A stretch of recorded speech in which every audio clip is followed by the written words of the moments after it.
السلام علیکم ورحمۃ اللہ وبرکاتہ۔ حضرت محمد صلی اللہ علیہ وآلہ وسلم اور بکری کا دودھ ایمان افروز واقعہ۔ جو ہر مسلمان کو یہ واقعہ سننا چاہے، ایمان آپ کا تازہ ہو جائے گا۔ ایک مرتبہ حضرت محمد صلی اللہ علیہ وآلہ وسلم ہجرت کے بعد مدینے میں تشریف فرماتے۔ ایک صاحبہ نے عرض کیا، یا رسول اللہ، ہمارے پاس کھانے کو کچھ نہیں ہے، بچے بھوکے ہیں۔ آپ صلی اللہ علیہ وآلہ وسلم ان کے ساتھ ان کے گھر تشریف لے گئے۔ وہاں ایک کمزور سی بکری باندھی ہوئی تھی۔ آپ صلی اللہ علیہ وآلہ وسلم نے فرمایا، کیا یہ دودھ دیتی ہے؟ صاحبہ رضی نے عرض کیا، یا رسول اللہ، یہ تو بہت کمزور، کئی دنوں سے دودھ نہیں دیا۔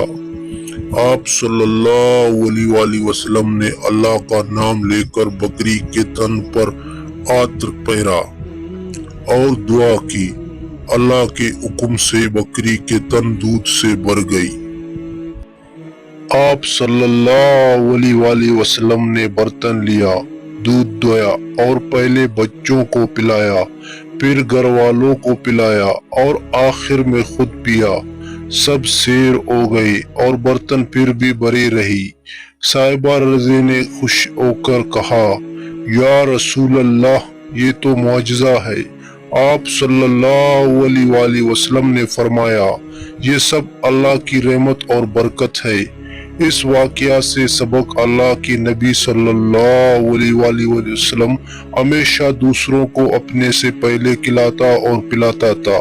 اللہ جس کے لیے چاہے رزق میں برکت پیدا کر دیتا ہے۔ مشکل وقت میں اللہ پر بھروسہ رکھنا چاہیے، وہ اپنے رحمت سے کمی پوری کر دیتی ہے۔ ایسے اسلامی واقعات کے لیے ہمارے چینل کو کر دے سبسکرائب اور لائک، کمنٹ لازمی کر دینا۔